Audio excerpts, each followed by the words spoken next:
Hey guys, this is Pastor John and this is 5 Minute Fridays.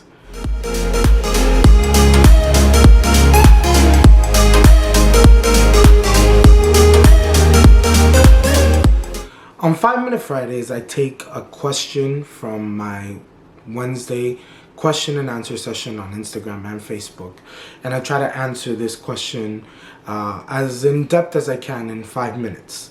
Some of these I'm going to make secondary videos for because I think the questions deserve more time than 5 minutes, but we'll get to that later. Today's question is a really good one and one that might require a second video someday.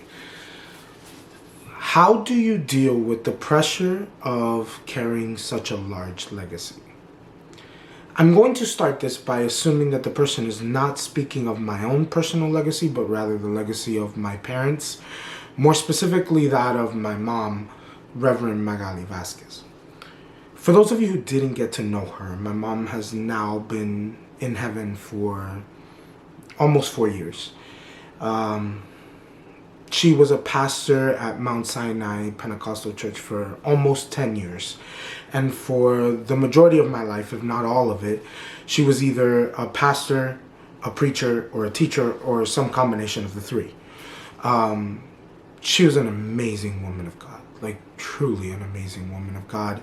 My spiritual mother taught me everything I know about being a person of God, about seeking the Lord, taught me how to be a good pastor, taught me so much about life.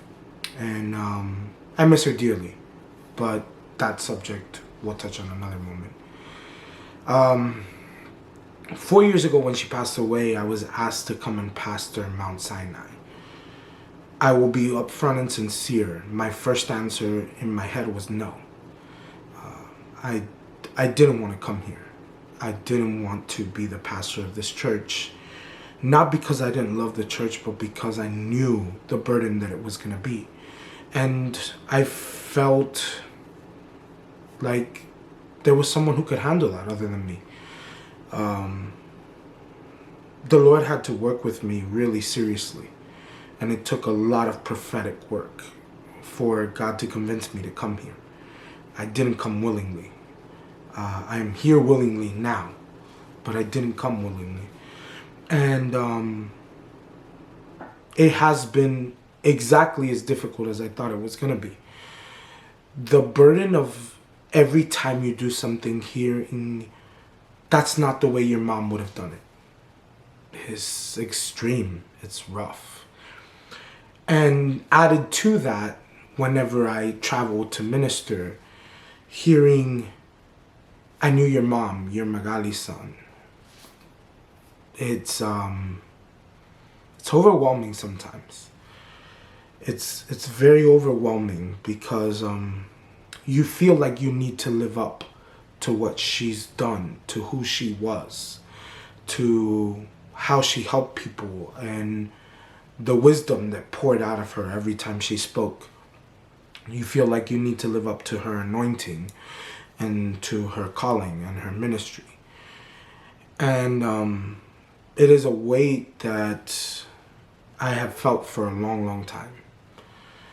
I used to jokingly tell her that I was her mirror, that someday I would reflect what she had done in her life. I pray that I do so. But I've learned along the way, and I'm thankful to people who have given me good counsel and to God who has ministered to my life. I'm thankful to understand now that carrying my mom's legacy doesn't mean living up to who she was, but honoring what she did. My mom taught me so much, and just by living out what she taught me, by being the best pastor I can be, the best preacher I can be, the best father I can be, the best husband I can be, the best brother I can be, the best friend I can be. By doing that to the maximum capacity, I realize I'm carrying her legacy further forward. And so I strive to do that every day. And it is a large burden to know that I'm being judged on the scale of Magali, but I respect it and I accept it because I realize now that Even if people judge me on the scale of what my mother did, she is proud of me just for being me. And I'm not living to make other people proud. I'm living to make God proud of me. And as long as He's proud of me, then I'm okay. And I already know that she's proud of me. So I try to embrace the responsibility of honoring her with my every action, every single day. And I just try to do better every day. So, like I said, there might be another video about this later. But in 5 minutes, that's the best I've got. If you're struggling with carrying someone's legacy or honoring someone's memory, I encourage you, please reach out. There are people who can help if you don't want to reach out to myself. If you do, our email is below. You can reach out to us.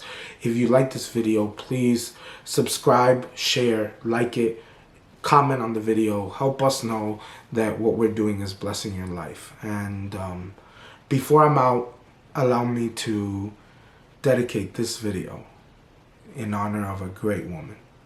I love you, and I miss you always.